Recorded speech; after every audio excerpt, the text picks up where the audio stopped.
dia akan mendapatkan kebaikan-kebaikan dunia. Dunianya dibuat enak, di akhirat dibuat yaitu bahagia oleh Allah Subhanahu wa taala, ya. Ini menunjukkan pentingnya kita untuk hadir, senang bermajelis ilmu. Ya. Baik, ini yang nomor 4, Ibu-ibu. Ya, dalilnya mana Ustadz? Dalilnya ngikut sama yang tadi, hadis yang ada di atas tadi, Ibu-ibu sekalian. Jadi, hadis yang tadi kita baca itu, Ibu-ibu, ya, yang menjadi tema kita pagi hari itu di dalamnya mengandung yaitu pelajaran senang bermajelis ilmu. Allah akan berikan kebaikan kepada kita.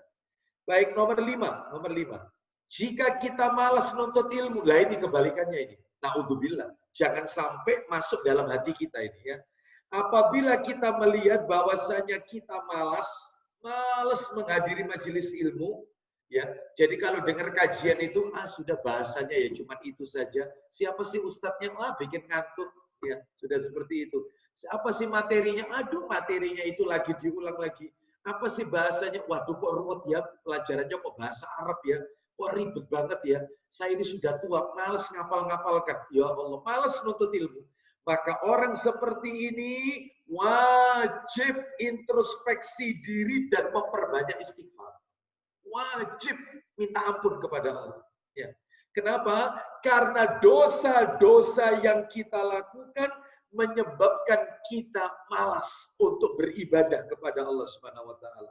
Sehingga hatinya berat untuk menghadiri majelis ilmu. Jangankan hadir, wong daring itu loh. Tinggal duduk saja, hanya pasang wifi dan seterusnya, koneksi internet, hanya duduk, bisa ditinggal masak juga bisa. Ya, sambil dengarkan, bisa ditinggal mungkin sambil yaitu membimbing anak-anak kita yang lagi daring mungkin sambil dengarkan kajian. Bisa sebenarnya. Itu malas. Allahu Akbar. Yang kayak begini jangan harap Allah berikan kebaikan-kebaikan di dunia dan di akhiratnya. Na'udzubillah. Saya yakin 99 peserta kajian kita di pagi hari ini, yaitu orang-orang yang ikhlas, bahkan 100 sekarang sudah menembus 100, adalah orang-orang yang ikhlas ingin menuntut ilmu dan ingin mendapatkan kebaikan dari Allah, dunia dan akhiratnya. Mudah-mudahan dikabulkan oleh Allah Subhanahu wa taala di hari Jumat, hari yang terkabulnya doa ini, hari mustajabahnya doa. Baik, ibu-ibu sekalian, rahimani wa rahimakumullah. Saya tanya sama ibu-ibu, ayo, sebentar saya pilih dulu orangnya. Saya tunjukkan dulu pertanyaannya biar nggak kaget nanti. Ya, saya tunjukkan pertanyaannya. Tolong sebutkan doa apa yang isinya bunyinya berlindung dari sifat malas. Ya Allah, aku berlindung kepadamu dari malas. Sebentar saya tunjuk aja, gampang kok, zikir pagi petang ada kok. Saya tanya di sini ibu, agak jauh aja, agak jauh nih, banyak sekali ini yang hadir. Saya tanya ibu Lailatul Badriyah. Ibu Lailatul Badriyah. Silakan. Ya, silakan. Dibuka unmute-nya. Gimana itu doanya? Berlindung dari sifat malas. Belum dibuka? Baik, kita lanjutkan. Oh, sudah dibuka. Silakan, tafadhali. Silakan. Bika minal hammi wal hazan wa a'udzu bika min azzi wal kasal wa a'udzu bika minal jubni wal bukhl wa a'udzu bika min ghalabat daini wa qahri rijal. Masya Allah, mumtazah, lengkap itu tadi Bu. Lengkap sekali, Masya Allah. Yang pendek ada Ustaz? Ada. Kalau yang lengkap seperti yang dibaca Ibu Lailatul Badriyah tadi. Yang pendek ada, zikir pagi petang. Bunyinya begini Bu, Masya Allah. Zikir pagi, ibu-ibu pasti hafal kok. Begini bunyinya. Rabbi a'udzu bika minal kasal wasu'il kibar. Nah, itu. Jadi ibu-ibu kalau baca zikir pagi kan diawali dari begini. Asbahna wa asbahal mulku lillah walhamdulillah la ilaha illallah wahdahu la syarikalah lahul mulku wa lahul hamdu wa huwa ala kulli syai'in qadir. Rabbi as'aluka khaira ma fi hadzal yaum wa khaira ma ba'dahu wa a'udzu bika min syarri ma fi hadzal yaum wa syarri ma ba'dahu. Baru sekarang Rabbi a'udzu bika minal kasal wa su'il kibar. Artinya Rabbi a'udzu bika minal kasal, ya Rabb, aku berlindung kepadamu dari sifat malas. Ya, terus wasuil kibar, masa tua yang buruk, pekunnya buruk. Katanya ulama doa itu anti pekun, Bu, supaya masa tua kita tidak penuh dengan keburukan. Masya Allah. Ya, wasuil kibar, masa tua yang buruk. Oh, seperti itu. Supaya Allah di masa tua kita ini, Allah selalu bimbing kita di jalan yang benar. Masya Allah. Ya, silakan dibaca itu zikir pagi petang itu. Baik, jadi berlindung dari malas. Kan ada Bu orang itu ya bawaannya malas. Males ini, males ini, males ini. Saya yakin ibu-ibu pernah lah. Futur, pas drop. Tidak semangat lagi dalam beribadah.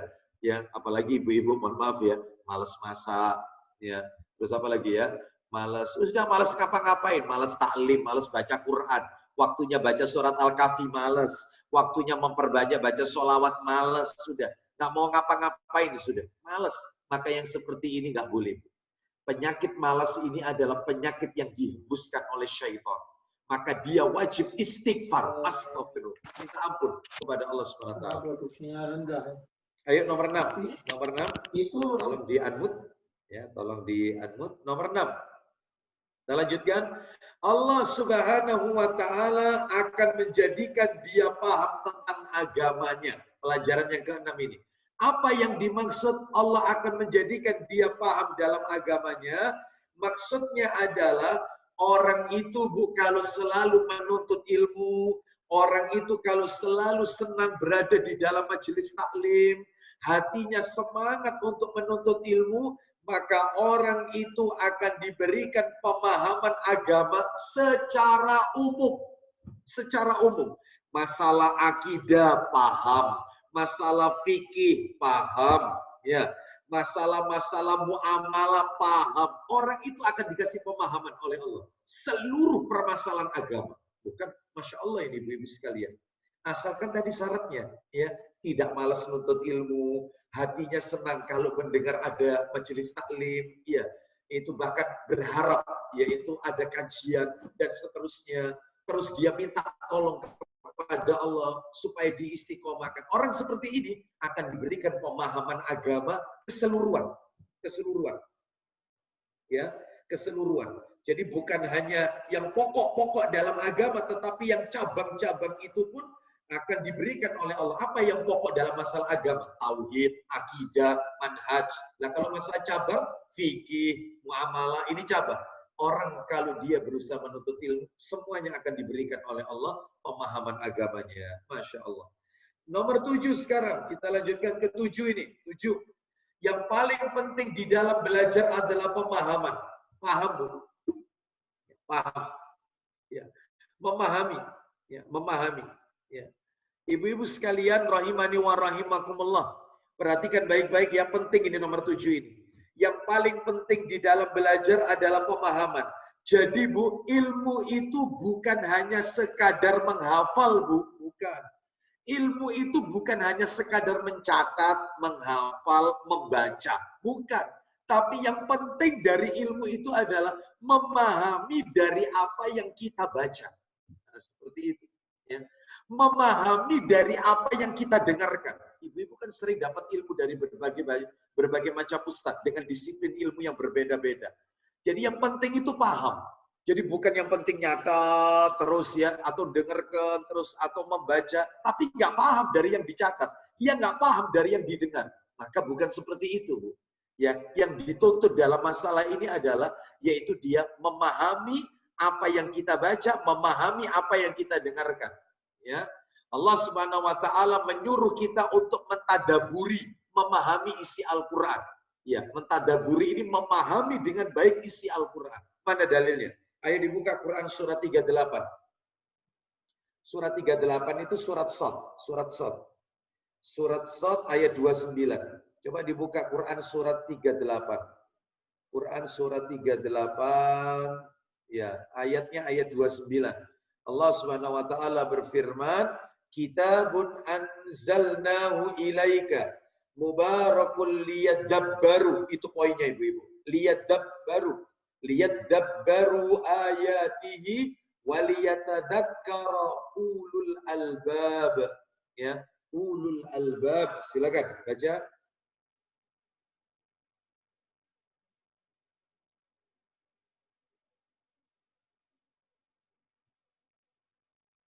Ayo, siapa yang mau baca? Surat 38 ayat 29-nya. Ya, silakan. Ayo. 28. Pantaslah ini Ustadz ya. Nah, kitab Al-Quran, suratnya surat bukan 28, 38, maaf. Surat 38. Ayatnya 28. Pantaskah kami memperlakukan orang-orang yang beriman dan mengerjakan kebaikan sama dengan orang-orang yang berbuat kerusakan di bumi? Atau pantaskah kami itu surat apa itu? Surat apa itu? Surat Ustadz? Hah? Surat Sof itu Ustadz. Surat Sof. Iya, ayatnya 28 Ustadz. Hah? 29. Ayat 29 Ibu. 29. Surat 38 ayat 29. Ya, silakan Ibu. Kitab Al-Quran. Al-Quran yang kami turunkan kepadamu penuh berkah agar mereka menghayati ayat-ayatnya dan agar orang-orang yang berakal sehat mendapat pelajaran. Perhatikan ibu-ibu terjemahannya. Al-Quran itu diturunkan bukan hanya untuk dibaca ibu-ibu dalam ayat ini. Al-Quran itu diturunkan oleh Allah, kitab yang penuh berkah ini diturunkan, yaitu agar mereka menghayati, mentadaburi, memahami isinya. Bukan hanya dibaca, bukan hanya dihafalkan, ya banyak-banyakan hafalan Quran, ya banyak-banyakan khotam Quran, tapi nggak paham yang dibaca. Bukan itu. Yang dituntut oleh Allah dari Al-Quran itu, paham nggak dengan apa yang kamu baca itu? Makanya tolong kalau baca Quran, Bu, sesekali lihat artinya, Bu, terjemahannya. Dan kalau kalau mampu loh ya, sesekali lihat tafsirnya. Ayat ini maksudnya apa sih? Nah, itu tingkatan yang bagus itu sudah. Ya, bukan hanya tahu terjemah, tapi maksudnya ayat ini apa? Kronologisnya, asbabun nuzulnya ayat ini kenapa? Ayat ini turun karena apa? Nah, itu baru yang namanya memahami, ibu-ibu. Ya, mentadaburi. Makanya orang nuntut ilmu itu yang diminta itu, Bu, pemahaman. Ibu-ibu kan sering mencatat apa yang disampaikan para ustadz-ustadz kita, dicatat, ya, rajin. Saya yakin ibu-ibu ini, saya ngisi beberapa di majelis taklim itu, yang paling rajin dalam menuntut ilmu ini adalah ibu-ibu. Karena apa? Bawa catatan, ya, terus kemudian dicatat, ya. Sampai saya pernah lihat ada seorang akhwat itu ketika mencatat itu bolpennya macam 3, Bu. Bolpennya itu macam 3. Ada yang warna hitam, ada yang warna merah untuk menggarisbawahi. Yang penting-penting, Masya Allah. Ada stabilo. Ya Allah. Ya. Rajin, Masya Allah. Ya, saya doakan mudah-mudahan ilmunya barokah, itu jalan menuju ke surganya Allah Subhanahu wa taala. Tapi kan menuntut ilmu bukan hanya mencatat, ibu-ibu. Menuntut ilmu itu harus dipahami. Kira-kira apa ini maksudnya? Nah, ya. Seperti itu. Jadi yang paling penting dalam belajar ini adalah memahami. Ayo dibuka lagi, tambahkan lagi surat Muhammad. Tolong carikan surat nomor 47 Muhammad. Surat 47 ayatnya ayat 24. Surat 47 ayat 24. Afala yatadabbarunal Qur'ana am 'ala qulubin aqfaluha. Ya. Maka tidaklah mereka menghayati Al-Quran, ataukah hati mereka sudah terkunci? Tuh, lihat pertanyaannya Allah kepada kita. Mengapa mereka tidak menghayati Al-Quran? Apakah hati mereka sudah terkunci? Berarti Al-Quran itu bukan hanya untuk dibaca, bukan hanya untuk dihafalkan, tetapi juga dipahami. Ya. Terus nomor 8, tinggal satu lagi kita akhiri nanti. Yang nomor terakhir itu yang agak panjang nanti dikit ya. Nomor 8. Nah, ini mungkin ibu-ibu bertanya. Ya, sebelum saya baca yang nomor 8 ini, tolong di-unmute lagi ya. Sebelum ibu-ibu bertanya ya, coba mungkin ibu-ibu masih hafal dengan hadis yang tadi, yang di atas tadi. Barang siapa yang dikehendaki Allah dalam kebaikan, ya, maka Allah akan memberikan pemahaman dalam masalah agama. Orang itu akan dibuat paham dalam masalah agama. Sekarang pertanyaannya, bagaimana kalau orang itu orang awam? Orang awam, nggak ngerti apa-apa. Orang awam, apakah Allah tidak menginginkan kebaikan baginya? Bu, maaf ya, orang jahil, ya, orang yang nggak tahu ilmu, orang awam ini nggak ngerti apa-apa. Quran aja nggak bisa baca, bayangkan. Quran nggak bisa baca, padahal Muslim, Islam ini, ya. Apalagi membaca hadis-hadis Nabi seperti itu. Apakah orang awam itu tidak diinginkan kebaikan oleh Allah? Ya, bagaimana ini? Lah kalau orang